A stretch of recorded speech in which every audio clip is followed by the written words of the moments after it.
प्रिय भाइयों और बहनों, हमारे प्रभु और उद्धारकर्ता यीशु मसीह के पवित्र और सामर्थी नाम में आप सभी का स्वागत है। यदि आपने इस संदेश के पहले 2 भाग सुने हैं, तो आज हम इस श्रृंखला के अंतिम भाग में प्रवेश कर रहे हैं। आज का संदेश हमें आशा, विश्वास और उस प्रतिज्ञा की याद दिलाता है कि परमेश्वर अपने बच्चों को कभी नहीं छोड़ते। कई बार जीवन में ऐसा समय आता है जब हमें लगता है कि अब कोई रास्ता नहीं बचा। चारों ओर अंधकार दिखाई देता है, प्रार्थनाओं का उत्तर नहीं मिलता और मन निराश हो जाता है। लेकिन याद रखिए, जब मनुष्य के लिए मार्ग बंद हो जाता है, तब परमेश्वर नया मार्ग खोलते हैं। परमेश्वर का कार्य हमेशा हमारे समय के अनुसार नहीं, बल्कि उनकी सिद्ध योजना के अनुसार होता है। इसलिए यदि आपकी प्रार्थना का उत्तर अभी तक नहीं मिला है, तो विश्वास बनाए रखिए। परमेश्वर मौन रह सकते हैं, लेकिन वे कभी अनुपस्थित नहीं होते। कठिन समय में आशा। हर विश्वासी के जीवन में परीक्षाएं आती हैं। इसका अर्थ यह नहीं कि परमेश्वर ने उसे छोड़ दिया है। कई बार वही परीक्षाएं हमारे विश्वास को मजबूत करती हैं और हमें परमेश्वर के और निकट ले आती हैं। जब आप बीमारी से गुजर रहे हों, तब भी प्रभु आपके साथ हैं। जब आर्थिक संकट हो, तब भी प्रभु आपके साथ हैं। जब परिवार में समस्याएं हों, तब भी प्रभु आपके साथ हैं। याद रखिए, आपकी परिस्थिति बड़ी नहीं है, आपका परमेश्वर उससे कहीं बड़ा है। चमत्कार आज भी होते हैं। कुछ लोग सोचते हैं कि चमत्कार केवल बाइबल के समय में होते थे, लेकिन परमेश्वर आज भी लोगों के जीवन में कार्य करते हैं। कई बार उनका सबसे बड़ा चमत्कार हमारी परिस्थितियों को तुरंत बदलना नहीं, बल्कि हमें उन्हें सहने की शक्ति देना होता है। जब आपका हृदय टूट चुका हो और फिर भी आपको शांति मिले, यह भी परमेश्वर का कार्य है। जब निराशा के बीच आपको आशा मिले, यह भी परमेश्वर की कृपा है। जब आप क्षमा नहीं कर पा रहे थे, लेकिन परमेश्वर आपको प्रेम करना सिखा दे, यह भी एक चमत्कार है। पवित्र आत्मा का मार्गदर्शन।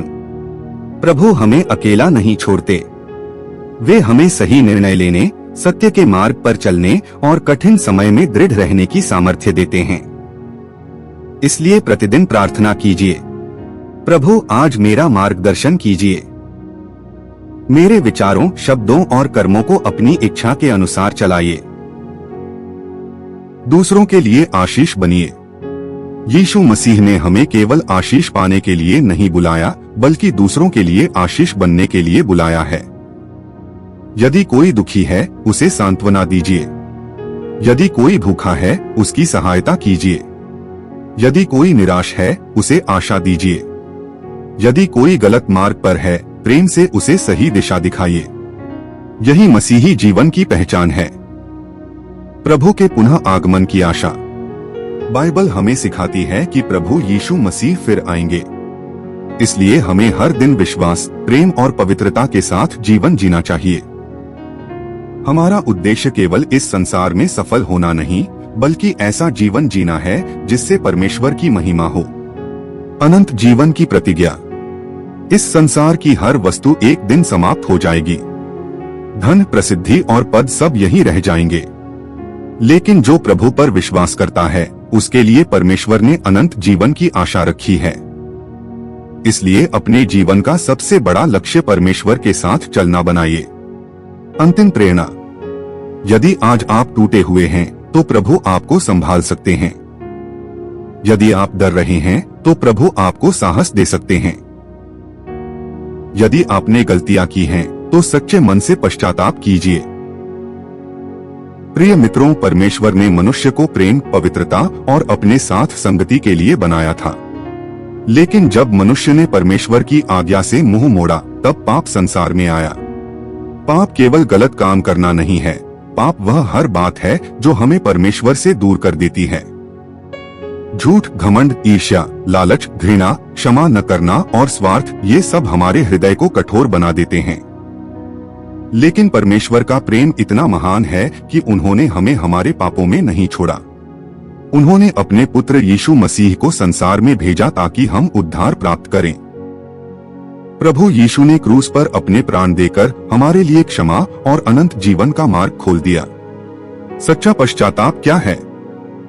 बहुत लोग सोचते हैं कि केवल मुझे दुख है कह देना ही पश्चाताप है, लेकिन सच्चा पश्चाताप वह है जिसमें हमारा हृदय बदल जाता है। हम अपनी गलतियों को स्वीकार करते हैं, उन्हें छोड़ने का निर्णय लेते हैं और परमेश्वर की ओर लौटते हैं। परमेश्वर किसी पूर्ण व्यक्ति को नहीं खोजते, वे एक नम्र और पश्चातापी हृदय को स्वीकार करते हैं। यदि आपने जीवन में गलतियां की हैं, क्षमा की शक्ति। यीशु मसीह ने हमें क्षमा करना सिखाया।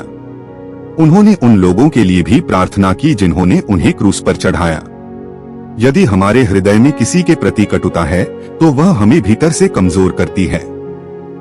क्षमा करने का अर्थ यह नहीं कि जो हुआ वह सही था, इसका अर्थ है कि हम अपने हृदय को घृणा के बोझ से मुक्त कर रहे हैं। आज यदि कोई ऐसा व्यक्ति है जिसे आप क्षमा नहीं कर पा रहे हैं, तो परमेश्वर से सामर्थ्य मांगिए। जब आप क्षमा करेंगे तब आपके जीवन में शांति आएगी। प्रार्थना, परमेश्वर से बातचीत। प्रार्थना केवल मांगने का माध्यम नहीं है, यह परमेश्वर के साथ संबंध बनाने का मार्ग है। प्रतिदिन सुबह उठकर धन्यवाद दीजिए। कहिए, प्रभु आज मेरा मार्गदर्शन कीजिए। मेरे विचारों, शब्दों और कार्यों को आपकी इच्छा के अनुसार चलाइए। जब आप नियमित प्रार्थना करेंगे तब आपका विश्वास मजबूत होगा।